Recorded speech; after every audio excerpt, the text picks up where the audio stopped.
Porque la expresión de Dios en nuestro corazón es la que es certera, la que hace la obra, porque es su palabra la que hace la obra.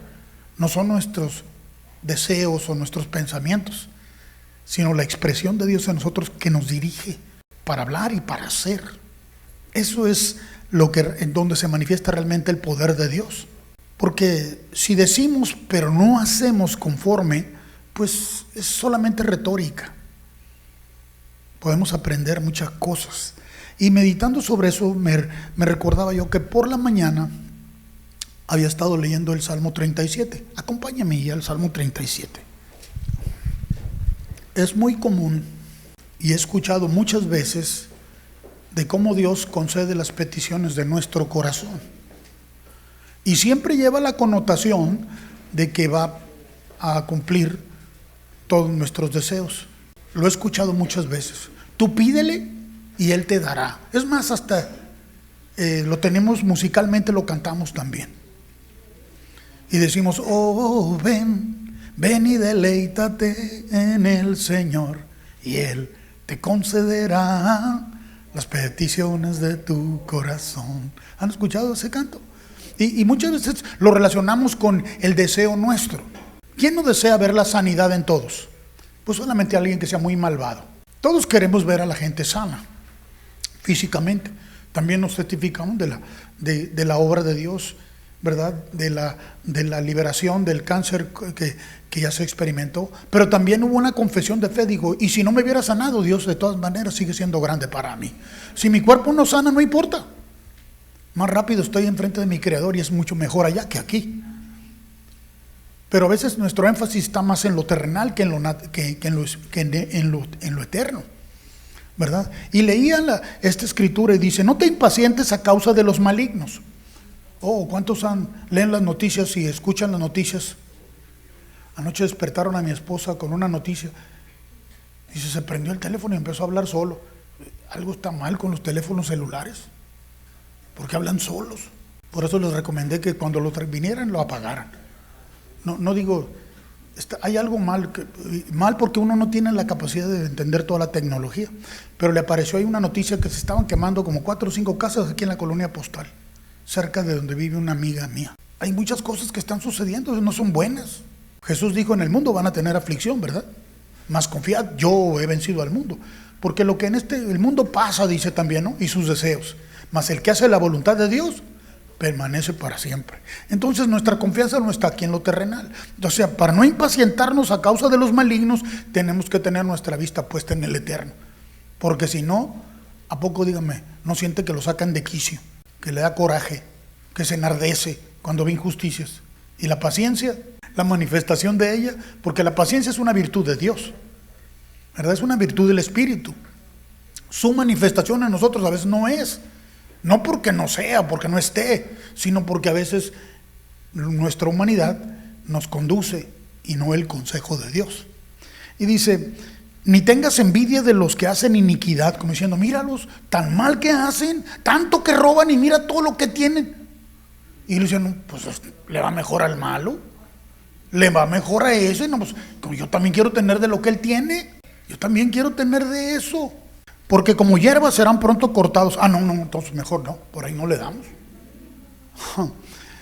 Y como hierba verde se secarán.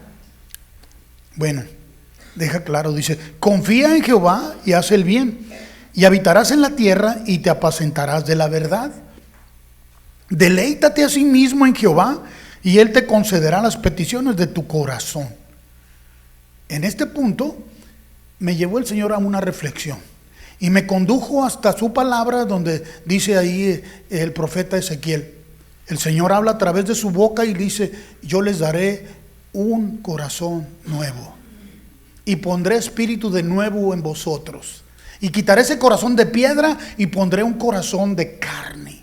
Ahora, cuando nacimos de nuevo, ese fue el evento que ocurrió. Cambió nuestro corazón. Pero si usted va y checa con el cardiólogo y le dice de su corazón, le dice, usted tiene un corazón como de un hombre de 40 años o de 50 años o de 60 años. Bueno, es que no cambió el órgano físico. Cuando la Biblia cita el corazón, se refiere a la motivación. Si recuerdan el libro de Génesis, cuando el Señor dice que vio Dios al hombre y vio que era continuo el pensamiento de ellos solo hacia el mal, y la maldad aumentaba y crecía, fue cuando decidió enviar un diluvio. ¿Recuerdan eso? Ok, entonces Dios arranca esas motivaciones y ahora deposita motivaciones puras y santas. Ese nuevo corazón que tienes es el depósito que Dios puso ahí de su presencia. Es su palabra, es su motivación. Ella surge de tu corazón. Ese corazón que tú tienes, puedes creer definitivamente que es de Dios. Es el corazón de Dios en ti. Porque hoy la motivación de Dios está en nuestro corazón. Ya no hay pecado ahí. Dios quitó el pecado, lo arrancó, nos hizo nuevas criaturas. Una vez que hemos sido salvos y hemos recibido de Dios, en nuestro corazón está la pureza y la santidad. Claro, el trato de Dios es ahora con nuestra mente y con nuestra alma, para corregirla, para disciplinarla, para enseñarla, para que camine a la par con el corazón. Y el corazón, dice, de él mana ¿qué? La vida. Entonces, qué bueno es que nuestra alma escucha el corazón. Porque ese corazón es el corazón ¿de quién? De Dios. El nuevo corazón que me fue puesto es de Dios. Entonces, Él concederá las peticiones de tu corazón. Tiene otro carisma ya. Cobra otra dimensión. Porque está hablando del corazón de Él. Usted sabe que las peticiones que Jesús hace al Padre son perfectas, ¿verdad? Pero si yo le pido conforme a mi alma siempre me va a estar diciendo lo que mi alma quiere. Los deseos de mi alma tienen que provenir, su origen tiene que venir de lo que el corazón la alimenta, porque el corazón mana la vida. Y le digo, qué bien es lo que le explicaste a esta persona, porque esta persona creía que nosotros no creíamos en la oración, mas sí creemos que la oración es el resultado de la obra de Dios con nosotros. Así que jamás la vamos a abandonar, porque dijo, orad sin cesar, ¿verdad? Así que no dejamos de hacerlo, porque si dejamos de hacerlo, nos desconectamos ¿de qué? Del fluir de Dios. La oración no es un rito, no es un método, no es la herramienta que usamos para convencer a Dios de que conceda lo que nosotros pensamos o queremos. Es el resultado de la obra de Dios en nosotros. Por eso las formas convencionales que habíamos aprendido acerca de la oración, definitivamente las abandonamos para solo buscar la dirección del Espíritu de Dios. Y ahora hemos aprendido que orar es mejor no hablar cuando oramos, porque estamos metiendo la cuchara ahí, ¿verdad? Usted se imagina, yo les he dicho algunas veces aquí, que el hombre le hubiera expresado a Dios cómo quería que le hiciera a la mujer. ¿Qué le hubiera dicho el hombre a Dios?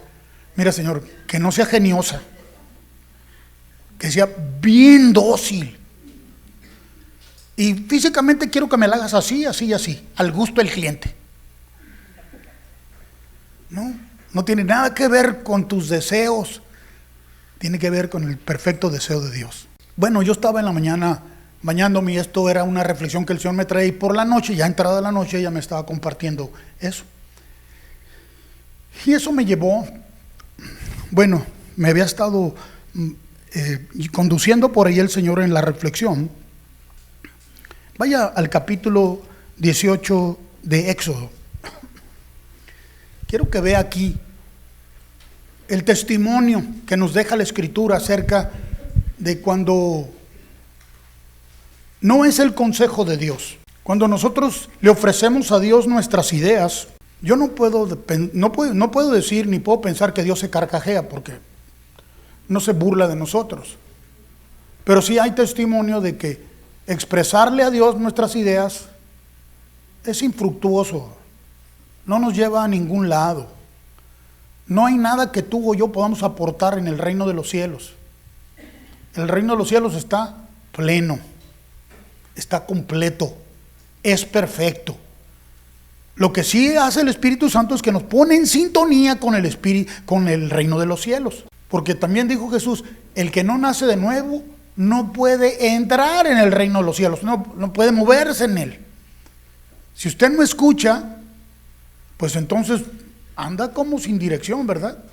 Como dice el proverbio, sin dirección o sin visión, ¿qué pasa con el pueblo? Se desenfrena, o sea, va sin dirección, sin control. También dice la Escritura, el libro de Oseas, que así según es el sacerdote, así es el pueblo. O sea que yo quiero ser según el sacerdote, y el sumo sacerdote nuestro es el Espíritu Santo. El Señor Jesús es nuestro sumo sacerdote. Él es nuestra guía. Porque si nosotros somos los sacerdotes para guiar al pueblo, pues entonces vamos a andar desenfrenados. Pero si todo el pueblo, si todo el cuerpo de Cristo sabe poner atención al Señor, va a disfrutar de la comunión con Él y va a tener la energía, va a tener la fuerza, va a tener la convicción, va a tener todo lo que se necesita para hacer aquello que Dios nos lleva a hacer, sin frustrarnos. Pero escuche, sígame en la lectura. Dice el capítulo 18, dice: oyó Jetro, sacerdote de Madián, suegro de Moisés, era su suegro, todas las cosas que Dios había hecho con Moisés y con Israel, su pueblo, y cómo Jehová había sacado a Israel de Egipto. O sea, le llegó la noticia allá en Madián. ¿Por qué? Porque pues allá estaba Moisés, si recuerda, y allá, ¿qué hacía con las ovejas de su suegro? Las apacentaba, él andaba cuidando ovejas. Después de haber sido príncipe en Egipto, por un arrebato de indignación, porque nunca ignoró acerca de su trasfondo. Él sabía que era hebreo, porque dice la Biblia, salió a ver el estado de sus hermanos y vio la condición que estaba. Y cuando vio que aquel egipcio maltrataba al hebreo, ¿qué sucedió? Lo mató en un arranque de ira, de indignación patriótica. Solo tenemos una patria que vale la pena y cuenta. Nuestra patria celestial. Pero él estaba indignado por aquello y mató, y salió y tuvo que huir. Y de allá del cerro donde estaba cuidando las ovejas de su suegro, allá Dios atrajo su atención. Y ustedes ya saben la historia, ¿verdad? Los acontecimientos, cómo sacó Dios al pueblo de Egipto, dando testimonio a Dios de Él mismo, dando pruebas indubitables de que Dios estaba con ellos. Y los acompañó. Todo lo que Dios le dijo que hiciera, al principio se resistió, usted sabe. No quería y que no, y le estuvo discutiendo a Dios por un tiempo, sí. Lea el libro de Éxodo, se va a dar cuenta cómo fue de trabajoso para Dios. Digo, Moisés, no que a Dios le cueste problemas, ¿no? El asunto es que le presentó muchos obstáculos hasta que Dios básicamente lo obligó a ir. ¿Cómo? Pues no le dejó más recursos. Pero se encaprichó, dijo, no, y que mi boca no, y que no sé hablar, y que mandó al hermano con él, Aarón, si recuerda. Muy bien, pues salieron de Egipto. Ahora Jetro, su suegro, oyó de lo que estaba pasando, que todas aquellas cosas tan portentosas que habían sucedido. Y tomó Jetro, suegro de Moisés, a Séfora, la mujer de Moisés, y después que él la envió. Y a sus dos hijos, el uno se llamaba Gersón y el otro, porque dijo, forastero he sido en tierra ajena. Y el otro se llamaba Eliezer, porque dijo, el Dios de mi padre me ayudó y me libró de la espada de Faraón. Por eso se llamaba Eliezer y Gersón. Muy bien, entonces ya los trae a Moisés, ¿verdad? Y se encuentra con él. Vamos a dar un salto hasta el versículo 13, dice, aconteció que al día siguiente se sentó Moisés a juzgar al pueblo, porque una vez que salieron de Egipto, el Señor eliminó el problema de la esclavitud que Egipto los tenía, pero los problemas los traían con ellos mismos. Había muchos problemas en el pueblo. Había problemas como hay en todas las sociedades de seres humanos. Situaciones de injusticia, situaciones de que el vecino le robaba al vecino o le tiraba el agua de la lavadora para el otro lado. ¿Cuántas cosas no suceden entre vecinos? Y el pueblo de Israel no era tan diferente, igual que todos los que somos aquí, ¿verdad? Que cuando barría su frente de su tienda le aventaba la basura para el otro lado. Muchos problemas. O que andaba por alguno ahí viendo y le gustaba la mujer de allá o la hija de aquel y situaciones así. Entonces Moisés se sentó a juzgar al pueblo.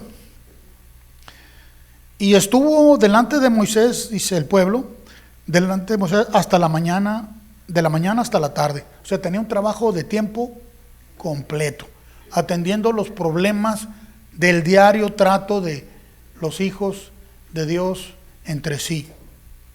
Broncas no faltaban. Viendo el suegro de Moisés todo lo que él hacía con el pueblo, dijo, fíjense, su suegro le dijo, ¿qué es esto que haces tú con el pueblo? ¿Por qué te sientas tú solo y todo el pueblo está delante de ti desde la mañana hasta la tarde? Yo no sé qué estaba pensando Jetro, ni quiero especular, pero le pareció que era una locura lo que estaba haciendo Moisés. ¿Moisés qué estaba haciendo? Estaba respondiendo a la necesidad, estaba respondiendo a las situaciones que se estaban presentando porque lo buscaban a él, porque a él lo hacían responsable de su salida de Egipto, a donde estaba. O sea que todo el mundo le caía encima a él, ¿no? Y Moisés respondió a su suegro, porque el pueblo viene a mí para consultar a Dios. Cuando tiene asuntos viene a mí. O sea, toda la gente quería saber qué estaba pensando Dios. ¿Y a quién venían? A Moisés. ¿Por qué? Porque era lo que ellos podían ver. El pueblo de Israel no conocía todavía lo que era el nuevo nacimiento. Ellos habían sido esclavos, los habían esclavizado, los habían dejado en Egipto, ¿verdad? Al principio no eran esclavos, eran conciudadanos de los egipcios, pero después les entró temor cuando llegó otro faraón que no conocía, ¿verdad?, a José, el que los metió allá, y los empezó a hacer esclavos por temor. Y abusaba de ellos. Entonces ellos venían con Moisés porque Moisés fue el líder que estaba delante del pueblo, ¿verdad? Vienen a mí y yo juzgo entre el uno y el otro y declaro las ordenanzas de Dios y sus leyes. Entonces el suegro de Moisés le dijo, no está bien lo que haces. Ya ve, así somos cuando somos suegros. Andamos diciéndole ya a los yernos o a las nueras, no está bien eso que estás haciendo. No, es que nosotros los suegros sí sabemos, ¿verdad? Suegros, apoyen, por favor. No, ¿de dónde sacó eso el suegro? Pues de lo que sus ojos estaban viendo. Jetro estaba viendo lo que estaba ocurriendo y dijo, no, esto no está bien. Moisés, ven para acá. Oye, esto no está bien lo que estás haciendo. Desfallecerás del todo tú y también este pueblo que está contigo, porque el trabajo es demasiado pesado para ti, no podrás hacerlo tú solo. Entonces no era cuestión de la sabiduría de Dios, era cuestión de Moisés, ¿verdad? Oye ahora mi voz. ¿La voz de quién? Del suegro, ¿verdad? Oye ahora mi voz, dijo el suegro. Yo te aconsejaré. ¿Cómo dice la Biblia acerca del hombre, el consejo del hombre? Maldito es el hombre que confía en el hombre. Y él le vino a ofrecer su consejo. ¿Cuál es el único consejo que el hombre necesita? El de Dios. Y Dios estará contigo. Está tú por el pueblo delante de Dios y somete tú los asuntos a Dios. Y enseña a ellos las ordenanzas y las leyes y muestras el camino por donde se deben de andar y lo que han de hacer. Además escoge tú de entre todo el pueblo a varones de virtud, temerosos de Dios, varones de verdad, que aborrezcan la avaricia, y ponlos sobre el pueblo y por jefes de millares, de centenas, de 50 y de 10. Dígame, ¿dónde estaban estos que citó aquí Jetro cuando Moisés subió arriba del monte y se tardó un tiempecito ahí arriba y el pueblo dijo no, y se jalaron a Aarón y le dijeron, haznos unos dioses que nos dirijan, porque este Moisés, que sabe, no sabemos qué le pasó allá arriba en la montaña? ¿Dónde estaban esos varones de virtud, temerosos de Dios? ¿Dónde estaban? Que aborrezcan la avaricia y ponlo sobre el pueblo por jefes de millares, de centenas, de 50 y de 10. Le hizo todo un organigrama de trabajo, cómo repartir la carga. Pero eso fue consejo de quién? de Jetro. No era consejo de Dios. Ellos juzgarán al pueblo en todo tiempo, y todo asunto grave lo traerán a ti, y ellos juzgarán todo asunto pequeño. Así elevarás la carga de sobre ti, y la llevarán ellos contigo. Bueno, prácticamente decimos, era un buen consejo. Pero si no viene de parte de Dios, ¿qué de bueno puede tener? Si no estás convencido de eso, vas a agarrar todos los consejos que te den. El que tiene su oído atento a Dios va a escuchar el consejo de Dios, no importa a través de cuál boca. El que no tiene su oído atento a Dios va a oír lo que su hermano le diga. Pero el que tiene afinado su oído al Señor sabe cuando el consejo es de Dios y cuando no lo es. Vayan al capítulo 1 del libro de Deuteronomio. Dice así: estas son las palabras que habló Moisés a todo Israel y a este lado del Jordán, en el desierto. O sea, habían cruzado el Mar Rojo, pero aún no habían cruzado el Jordán. El cruce del Mar Rojo es un símbolo de algo en nosotros. Y el cruce del río Jordán es símbolo de algo más que es necesario entender. Pero estaban ahí todavía, de este lado del Jordán, en el desierto, en el Arab, frente al Mar Rojo, entre Parán, Tofel, Labán, Acerot y Disahab. Todavía no llegaban a la tierra prometida. Todavía no cruzaban el Jordán. 11 jornadas hay desde Horeb, camino del monte de Seir, hasta Cades Barnea. Y aconteció que a los 40 años, en el mes 11, esto lo está citando Moisés, recuerde, es algo que está recordatorio. El Deuteronomio es una repetición de la ley. ¿Okay? Está citándolo. A los 40 años, Moisés subió a los hijos de Israel conforme a todas las cosas que Jehová le había mandado acerca de ellos. Y después de que derrotó a Sehón, rey de los amorreos, el cual habita en Hesbón, y a Og, rey de Basán, que habitaba en Astarot, en Edrei, de este lado del Jordán, en tierra de Moab, resolvió Moisés declarar esta ley, diciendo: Jehová nuestro Dios nos habló en Horeb, ahí donde las tablas, ¿verdad? Donde Dios escribió las tablas de los mandamientos, diciendo: habéis estado bastante tiempo en este monte. Volveos e id al monte del Amorreo y a todas sus comarcas, en el Arabá, en el monte, en los valles, en el Negev y junto a la costa del mar, a la tierra del Cananeo y al Líbano, hasta el gran río, el río Éufrates. Mirad, yo os he entregado la tierra, entrad y poseed la tierra que Jehová juró a vuestros padres, Abraham, Isaac y Jacob, que les daría a ellos y a su descendencia después de ellos. Todo esto lo está citando.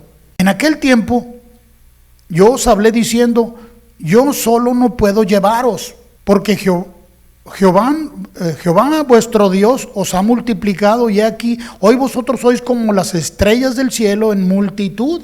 Jehová Dios de vuestros padres os haga 1000 veces más de lo que ahora sois, y os bendiga como os ha prometido. ¿Cómo llevaré yo solo vuestras molestias, vuestras cargas y vuestros pleitos? Está citando lo que había dicho. Dadme de entre vosotros, de vuestras tribus, varones sabios y entendidos y expertos, para que yo los ponga por vuestros jefes. ¿Quién los iba a seleccionar? El pueblo, ¿verdad? El pueblo los iba a seleccionar. Y él dijo: yo se los pedí. Y me respondiste y dijiste: bueno es hacer lo que has dicho. Pero noten que no mencionó al suegro, porque fue el suegro el que le dio el consejo. Se quedó con todo el mérito. No mencionó a su suegro aquí. Pero como Moisés hablaba, el pueblo oía, decía: no, pues Dios dijo, porque Moisés representaba pues la ley, ¿verdad? Y él se sentía la ley. Y tomé a los principales de vuestras tribus. A los principales. Yo no sé ahorita cuáles son los principales. Según nuestra sociedad, son los que están en eminencia y ocupan y tienen capacidad, ¿verdad? Varones sabios y expertos. Y los puse por jefes sobre vosotros, jefes de millares, de centenas, de 50 y de 10, gobernadores de vuestras tribus. O sea, él organizó el sistema de gobierno para Israel. ¿Quién lo hizo? ¿Quién lo hizo? ¿Realmente quién lo organizó? Pues Jetro fue el del consejo, ¿no? Aquí no lo menciona, pero él se está dando. Yo mero le puso, ¿no? Yo creo que el suegro ya no vivía, sino quién sabe cómo. Le hubiera ido reclamándole ahí los derechos de autoría. Entonces mandé a vuestros jueces diciendo: oíd entre vuestros hermanos y juzgad justamente entre el hombre y su hermano y el extranjero. No hagáis distinción de persona en el juicio, así al pequeño como al grande oiréis. No tendréis temor de ninguno, porque el juicio es de Dios, y la causa que os fuere difícil la traeréis a mí y yo la oiré, porque yo soy el mayor de mayores. Os mandé pues en aquel tiempo todo lo que habíais de hacer. Salidos de Horeb, anduvimos todo aquel grande y terrible desierto que habéis visto, por el camino del monte del Amorreo, como Jehová vuestro Dios lo mandó, y llegamos hasta Cades Barnea. Entonces os dije: habéis llegado al monte del Amorreo, al cual Jehová vuestro Dios nos da. Mira, Jehová tu Dios te ha entregado la tierra, sube y toma posesión de ella, como Jehová el Dios de tus padres te ha dicho. No temas ni desmayes. Y vinisteis a mí todos vosotros y dijisteis. Ahora fíjese lo que hizo Moisés aquí. Ustedes vinieron a mí, todos ustedes, y me dijeron: enviemos varones delante de nosotros, que nos reconozcan la tierra, y a su regreso nos traigan razón del camino por donde hemos de subir y de las ciudades a donde hemos de llegar. O sea, mandaron a los 12 espías, ¿recuerdan? Okay. Pero el consejo ese, ¿de dónde vino? Del pueblo mismo. ¿Cuántas veces se te ha dado a ti que dices: y me pregunté a mí mismo? Porque mi consejo es más sabio. No quise escuchar el consejo a mi hermano, pero me pregunto a mí mismo. Escuchó lo que el pueblo le dijo y le pareció razonable, ¿verdad? Entonces enviaron los 2 espías y se encaminaron. Voy a leer, leí el verso, el 23 dice: y el dicho me pareció bien, y tomé 12 varones de entre vosotros, un varón por cada tribu, para no hacer acepción. Y se encaminaron y subieron al monte y llegaron hasta el valle de Escol y reconocieron la tierra. Y tomaron en sus manos del fruto del país y nos lo trajeron. ¿Se recuerdan aquellos racimos de uvas tan grandes que lo tenían que cargar entre 2? ¿Si recuerda ese episodio, esa parte? No lo va a recordar si nunca lo ha leído. Y nos dieron cuenta y dijeron: es buena la tierra que Jehová nuestro Dios nos da. Sin embargo, no quisiste subir. Antes fuiste rebeldes al mandato de Jehová vuestro Dios. El pueblo pidió que enviaran espías antes de tomar la tierra que Dios les había dicho: yo se las voy a entregar. ¿Estaba creyéndole a Dios? No. Moisés cedió ante las presiones, las ideas del pueblo. Usted sabe que aquí estamos llenos de ideas todos, ¿verdad? Cada quien tiene su propia idea, ¿no? ¿Cuál de las ideas que están aquí es la más brillante? Ya dijo Víctor, la de él. Siempre es la mía. ¿Cuál idea tan brillante que nosotros podamos tener va a enriquecer a Dios? Nuestras ideas son como basura delante de la perfección de Él. Pero estamos muy acostumbrados a brindarle a Dios nuestras ideas para dirigir una congregación así de pequeña como esta, o tan grande como esta, como quiera verla, medio vacío o medio lleno el vaso. ¿Cuál idea cree que es la mejor? ¿La mía? ¿La suya? Necesitamos seguir solo la idea del Padre, porque todos van a decir: yo tengo ideas, yo también pienso. Claro, todos pensamos, gracias a Dios nos dio una capacidad de pensar y razonar, pero reconocemos que ninguna de nuestras ideas son las buenas para la obra de Dios. Si surge algo de la mente de Dios, esa sí es una buena idea. ¿Y quién tiene el monopolio de las ideas de Dios entre nosotros? ¿A yo acaso? Martín dice: para nada. Es cierto. Yo no tengo la patente, yo no soy el dueño de las ideas de Dios, pero a Dios le ha placido manifestar sus ideas a través de todos sus hijos. Porque en la multitud de consejeros, ahí está Dios. La multitud de consejeros es el Padre, el Hijo y el Espíritu Santo. Ese es el consejo. Si nosotros obedecemos a ese consejo, vamos camino correcto.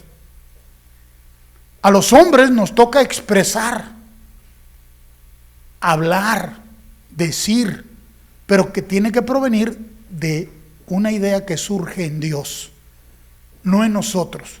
Nosotros no tenemos la fórmula para hacer crecer la iglesia.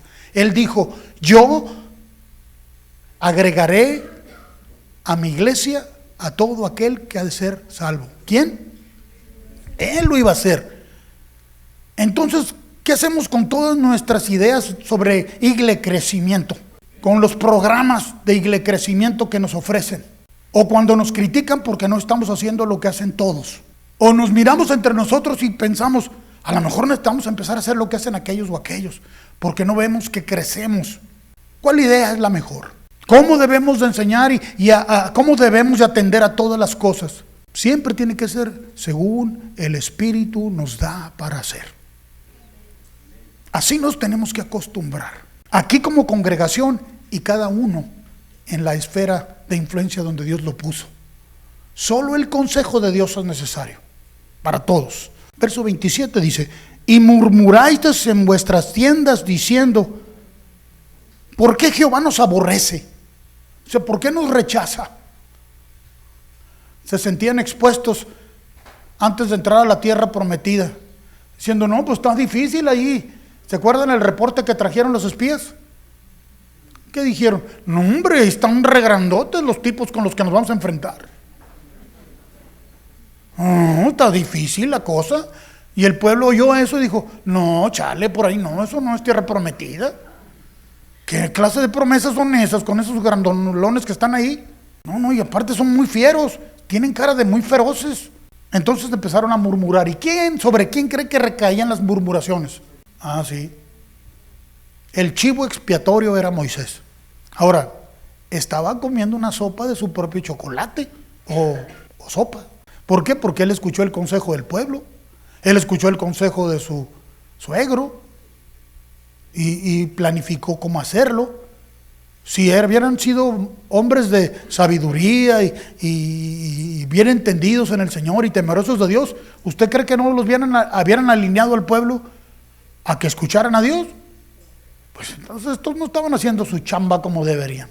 Por eso cuando llegaron ante la primera situación de oposición, ¿qué hicieron? No, y empezó a caerle le empezaron a hacer grilla, pues a Moisés. Nos han sacado de la tierra de Egipto para entregarnos en manos del amorreo para destruirnos. Fíjense las ideas que les venían a la cabeza. Los había librado Dios de Egipto y ahora el pueblo dice, no, si nos sacó para que nos maten estos otros. ¿En qué cabeza cabe eso? En una cabeza donde las ideas se generan abundantemente. En una cabeza que no está puesta en el lugar correcto. Una mente que está abierta y receptiva para el engaño del diablo. ¿Cómo podían pensar eso de Dios después de ver todo el favor de Dios sobre de ellos? ¿Cómo? Pues porque su consejo era el que seguía. ¿A dónde subiremos? Nuestros hermanos han atemorizado nuestro corazón. Echen la culpa a los que habían ido adelante a investigar cómo estaba la tierra, diciendo, este pueblo es mayor y más alto que nosotros, porque ellos se miraban como langostas, ¿verdad? Ciudades grandes y amuralladas hasta el cielo, así les parecían a ellos los muros que tenían las ciudades. Y también vimos allí a los hijos de Anac, eran gigantes.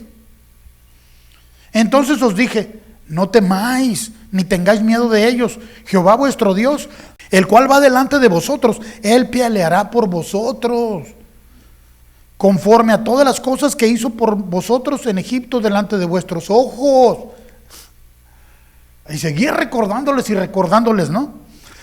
Y en el desierto, no solamente allá, sino en el desierto, has visto que Jehová tu Dios te ha traído, como trae el hombre a su hijo, por todo el camino que habéis andado hasta llegar a este lugar. El Señor es el que nos trajo hasta aquí, muchachos. Y aún con esto no creísteis a Jehová vuestro Dios. Ahora, recuerde, todo esto lo está citando, está recordándoles lo que les había dicho. ¿Quién iba delante de vosotros por el camino para reconocernos el lugar donde habíais de acampar? Pues era el Señor. Con fuego de noche para mostrarnos el camino por donde anduvieseis y con nube de día. Ahí estuvo, ¿no? Y oyó Jehová la voz de vuestras palabras y se enojó y juró diciendo: no verá hombre alguno de esta mala generación la buena tierra que juré que habría de dar a vuestros padres, excepto Caleb, hijo de Jefone. Él la verá, y a él daré la tierra que pisó, y a sus hijos, porque ha seguido fielmente a Jehová. Porque él fue uno de los 12 que fueron, él y Josué. También contra mí se airó Jehová por vosotros, y me dijo: tampoco tú entrarás allá. Ándele. ¿Pero a quién hizo responsable? Al pueblo lo hizo responsable, ¿verdad? Tampoco a mí, por cosa de ustedes. Tampoco a mí. También contra mí se airó Jehová por vosotros, y me dijo: tampoco tú entrarás allá. Josué, hijo de Nun, el cual te sirve, él entrará allá. Anímale, porque él la hará heredad a Israel. Y vuestros niños, de los cuales dijisteis que servirían de botín, y vuestros hijos que no saben hoy lo bueno y lo malo, o sea, los bebés que llevaban cargando, los que nacieron en el desierto, ellos entrarán allá, y allá a ellos la daré, y ellos la heredarán, pero vosotros volveos e id al desierto, camino del Mar Rojo. Moisés subió, y Dios le permitió ver esa tierra que iban a entrar. Pero aquí, ¿a quién estaba siendo responsable de que Jehová se enojó contra él? Luego, le robó la idea que el suegro le dio. Nunca lo mencionó, dijo: mi suegro, tremendo hombre, me dijo este consejo, mira, vamos a aplicarlo. No, yo lo apliqué. Luego, cuando llegaron al lugar, ¿qué le dijo el pueblo? No, espérate, vamos a enviar a alguien que vaya y vea primero cómo está la cosa. Y dije: bueno, está bien, veamos 12. Regresaron los 12. No, espérate, no, Dios nos quiere matar, quiere que esos nos maten. Y les está recordando esto. Y ahora dice: ahora por su culpa, a mí Dios tampoco me dejó entrar. Básicamente, sumarizando todo, eso es lo que sucedió, ¿no? Muy bien, vaya al libro de Números, capítulo 20. Veamos si Moisés estaba bien ubicado. ¿Ya llegaron ahí? Los números son los que están así. 1, 2, 3. Llegaron los hijos de Israel, toda la congregación, que no es de que uno y otro, no, todos, al desierto de Sin, en el mes primero, y acampó el pueblo en Cades, y ahí murió María, y ahí fue sepultada, porque no había agua para la congregación. Se juntaron contra Moisés y Aarón, y habló el pueblo contra Moisés, diciendo: ojalá hubiéramos muerto cuando perecieron nuestros hermanos delante de Jehová. Les apretó la sed, no tenían agua, y empezaron a quejarse, a decir: ojalá mejor nos hubiéramos muerto allá. ¿Se acuerdan la rebelión de Coré? Murieron muchos miles ahí. Entonces, mejor nos hubiéramos muerto ahí, cuando se abrió la tierra y los tragó. ¿Por qué hiciste venir a la congregación de Jehová a este desierto? Para que muramos aquí nosotros y nuestras bestias. ¿A quién estaban haciendo responsable? A Moisés. ¿Y por qué nos has hecho subir de Egipto para traernos a este mal lugar? No es lugar de sementera, de higueras, de viñas, ni de granadas, ni aún de agua para beber. Y se fueron Moisés y Aarón de delante de la congregación a la puerta del tabernáculo de reunión. Y se postraron sobre sus rostros, y la gloria de Jehová apareció sobre ellos. ¿Cómo cree que iban? ¿Cómo llegaron Moisés y Aarón ahí al tabernáculo del Señor? Después de que les cayeron encima sus hermanos, por las condiciones en que se encontraban. ¿Iban muy felices? ¿Agüitados? ¿Apesadumbrados? ¿Porque les llovía sobre mojado? Porque de continuo era una queja, qué alabanza, pura queja avanza. Todo se lo caían a ellos. Y llegaron delante del Señor y se postraron ahí ya sin fuerzas, ¿verdad? Porque ya no podían. Y habló Jehová a Moisés diciendo: toma la vara y reúne la congregación, tú y Aarón tu hermano, y hablad a la peña a vista de ellos, y ella dará su agua, y les sacarás aguas de la peña, y darás de beber a la congregación y a sus bestias. Entonces Moisés tomó la vara de delante de Jehová, como él le mandó, y reunieron Moisés y Aarón a la congregación delante de la peña, y les dijo: oíd ahora, rebeldes, ¿os hemos de hacer salir agua de la peña? Ya habían tenido una experiencia de eso, cuando Dios le había dicho a Moisés que golpeara la peña, y Moisés obedeció. ¿Y qué sucedió? Salió agua. De una roca salió agua. La vara con la que golpeó la roca abrió la roca y brotó el agua del manantial. Ahora le dijo: llévate la vara. La vara es la figura de la palabra de Dios. ¿No dice el salmista: tu vara y tu cayado me infundirán aliento? Ok, esa vara llévala contigo, que esté siempre contigo. Llévala, pero háblale a la roca. Lo único que habría que decirle a la roca: danos agua, porque Jehová dijo. Entonces alzó Moisés su mano y golpeó la peña con su vara 2 veces. La vez pasada, la vez anterior, había golpeado la peña una vez. Ahora la golpeó 2 veces. ¿Cómo se sentía Moisés después de toda la crítica, de todo el acecho, de todas las cosas que decía el pueblo en su contra? Estaría indignado Moisés. La gente que estaba viendo, ¿usted cree que le caía muy bien? Sobre todos aquellos que te critican, ¿cómo los miras? ¿Sientes un profundo amor por ellos? Cuando te están criticando, cuando te están acusando de ser tú el causante de sus problemas, o de que tú no haces nada. Quiero que piense cómo cree que se sentía Moisés, cómo les expresó: casa rebelde, y ¡zas! Azota la peña 2 veces. Dios le dijo: háblale. Entonces alzó su vara, golpeó la peña 2 veces, y salieron muchas aguas, y bebió la congregación y sus bestias. Y Jehová dijo a Moisés y a Aarón: por cuanto no creísteis en mí.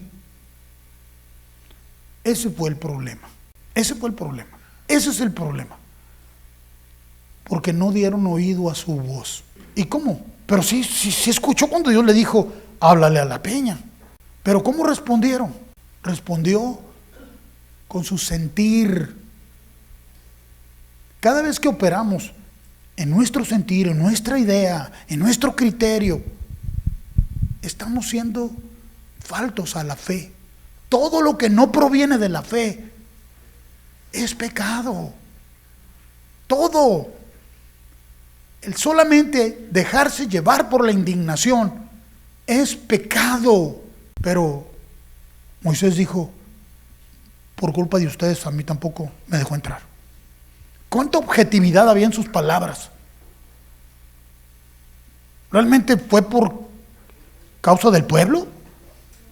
Fue causa por su propia necedad, de su propia emotividad, su sentir, porque obedeció más a su indignación que a la fe.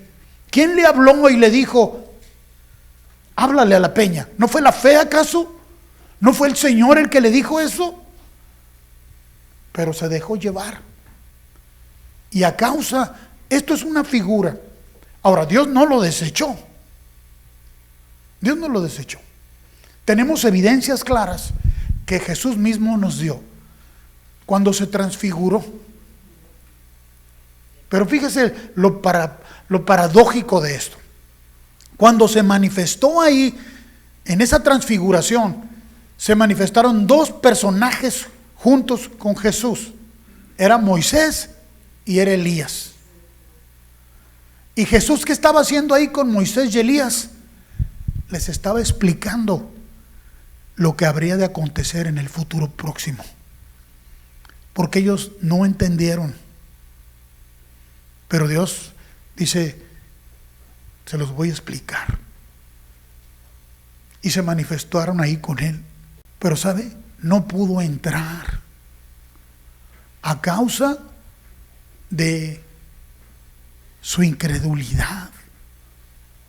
No pudo cruzar el Jordán. El Mar Rojo,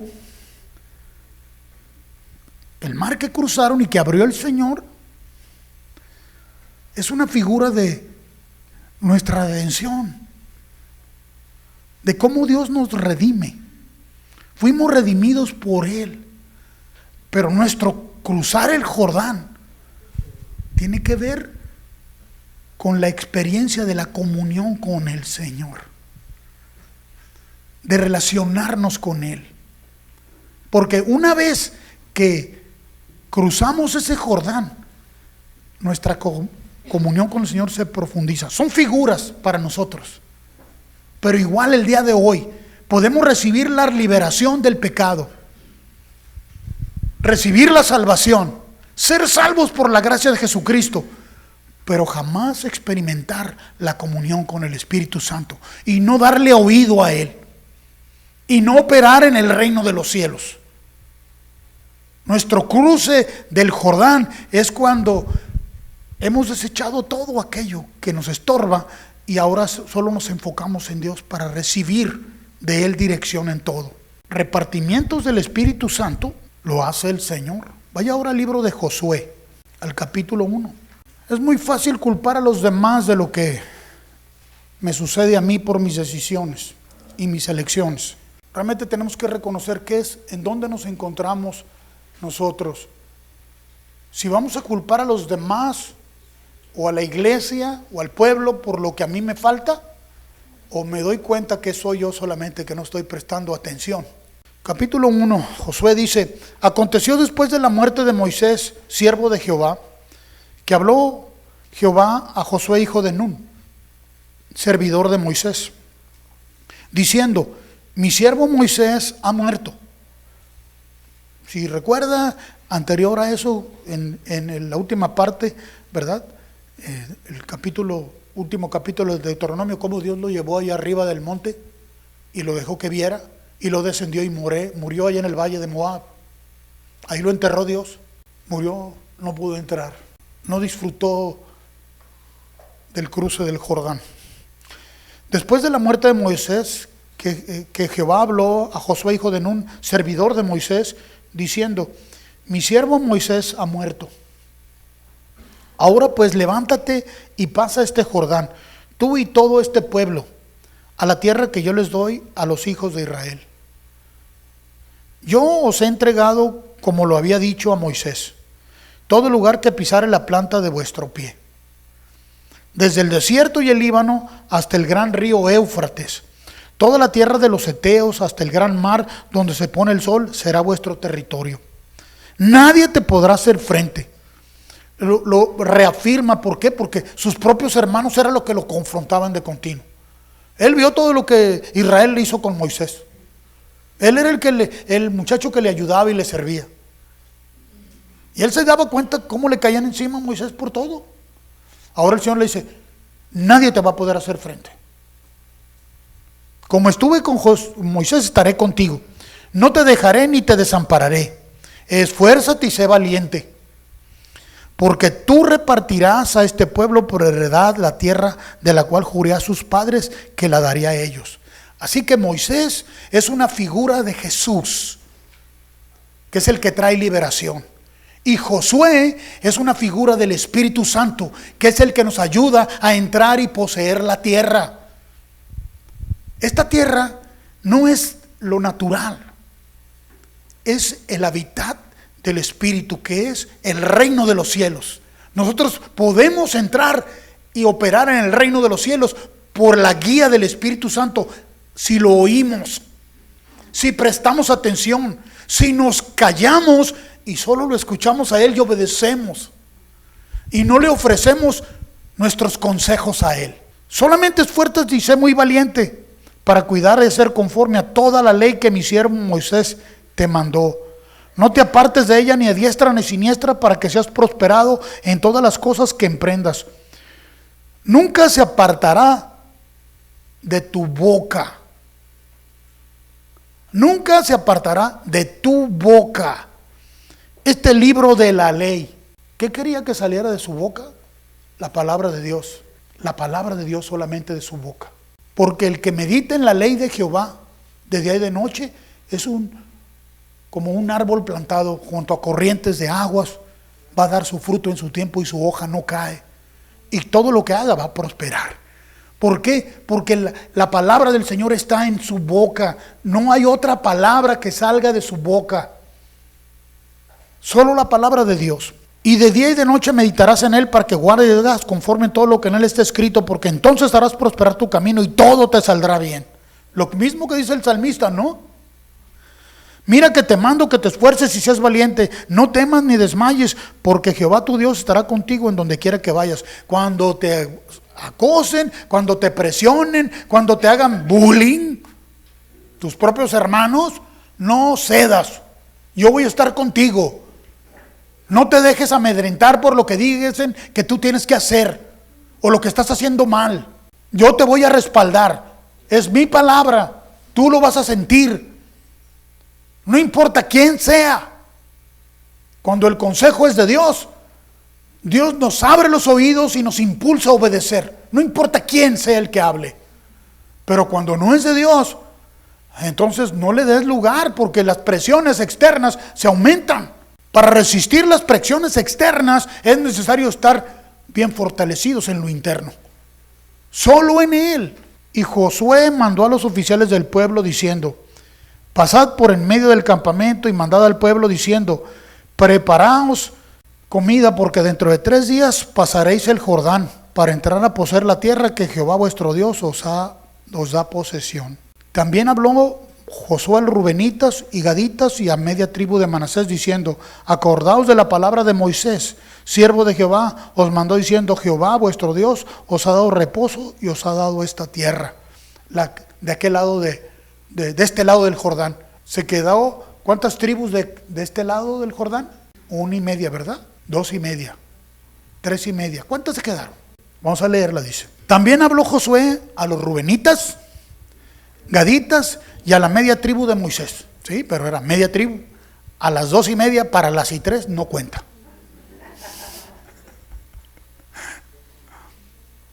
Se van a quedar de este lado, aquí.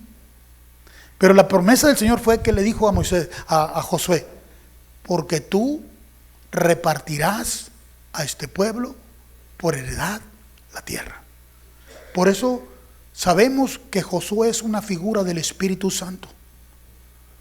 Vaya conmigo al libro de Hebreos, al capítulo 2. Capítulo 2, Hebreos dice: por tanto, vuelve a hablarle a Israel y nos habla a nosotros también. Es necesario que con más diligencia atendamos a las cosas que hemos oído o las que hemos aprendido. A las que hemos oído. Si no escuchas, no vas a poder hacer. Para que no deslicemos. No sea que nos deslicemos. Si no escuchas al Señor, ¿qué sucede? Te deslizas. ¿Has sentido cuando el carro se le desliza en el hielo? Pisa el freno y ¿qué sucede? Más duro. Cuando no escuchamos al Señor, no importa las maniobras que hagas, no tienes control, no hay control. Vas, como dice, al pueblo sin visión, desenfrenado. Porque si la palabra dicha por medio de los ángeles fue firme, y toda transgresión y desobediencia recibió justa retribución, ¿cómo escaparemos nosotros si descuidamos una salvación tan grande? La cual, habiendo sido anunciada primeramente por el Señor, nos fue confirmada por los que oyeron, testificando Dios juntamente con ellos con señales y prodigios, diversos milagros y ¿qué? Repartimientos del Espíritu Santo según su voluntad. ¿Quién es el que reparte hoy? El Espíritu Santo. Él es el que nos ubica y nos dice qué y cómo y dónde. Por eso es tan importante oír. Es tan importante prestar atención a Él y que de nuestra boca solo emane su pensamiento. Si no, estaremos tratando de implementar lo que hemos aprendido. Oh, yo ya aprendí esto, aprendí aquello y lo quiero implementar, pero no escuchas. Digo, yo no he ocultado todas las vicisitudes que he sufrido a causa de no escuchar, aunque he sido un hombre lleno del Espíritu Santo desde hace más de 36 años. Pero en el camino me he aventurado a ir a hacer cosas sin oír. Y he vivido experiencias muy difíciles y duras. Y el diablo me ha bofeteado. Ya no lo hace. Ahora no doy paso si no escucho. Y a veces me quieren empujar, ya es hora de que te muevas y ándale y hazle y algo y no estás haciendo bien las cosas y no me muevo. Y no creo que porque soy testadura, aunque me han acusado de eso también. O necio, obstinado, duro. Ya no le voy a seguir diciendo porque no se las va a memorizar y me las va a repetir también. Y cada vez que he llorado delante de Dios, por esa razón, porque también lo he hecho, el Señor me ha dicho, levántate, ¿qué estás haciendo ahí? Yo estoy contigo, yo soy tu Dios que te esfuerzo, yo siempre te ayudaré y siempre te voy a fortalecer, pero déjate de niñerías. Ok, Señor. No, nunca le he hecho así. El Señor está presente en su iglesia hoy. De nosotros hoy depende si elegimos solo oír su voz o si damos oído a otras voces. Si tú das oído a su voz y obedeces, tú eres su especial tesoro para enriquecer al mundo que está empobrecido. Estuve en una celebración el viernes. Nos invitaron a la celebración de un empresario aquí de la ciudad que le dieron un reconocimiento a nivel nacional. Y él dirigió unas palabras a sus hijos, tiene 5 hijos, 4 hijas y un hijo, y dirigió unas palabras a sus hijos y les dijo, estaba hablando a toda la multitud de gente que estábamos ahí, y decía que unos días antes había estado leyendo una carta que su papá le mandó cuando él estudiaba en la Ciudad de México. Su papá le mandó una carta para animarlo, porque ya tenía mucho tiempo fuera de casa. Y él tenía aspiraciones, tenía sueños, tenía deseos, quería llegar a ser un gran empresario en esta ciudad. Y en la carta de ánimo dijo, dirigiéndose a sus hijos, una carta que consiste en un sobre, con un papel con escritura, y tiene un timbre, y se deposita en el correo, porque todo se maneja hoy por vía electrónica. Y al leer la carta dice, me di cuenta del gran amor que mi papá tenía por mí, pero hacía unos días que la había vuelto a leer. Generalmente toda la información que llega a tu celular y que te mandan, le tienes que hacer delete en algún momento que ya la memoria se le acaba, ¿verdad? O ya se te acabaron los datos, o no sé cómo funciona, pero el asunto es que estuvo haciendo mención de esto y yo recordaba, qué importante es que jamás sea parte de nosotros este libro de la ley. ¿Por qué cree que les he enfatizado que procuren traer Biblias así? No solamente por nosotros, yo no estoy peleado con la tecnología, créanme, ni voy a hablar en contra de la tecnología. Es útil, pero que no suplante el lugar de que mi vista esté atenta a la Escritura, que mis dedos tengan contacto con lo que se dio como testimonio, quedó grabado aquí.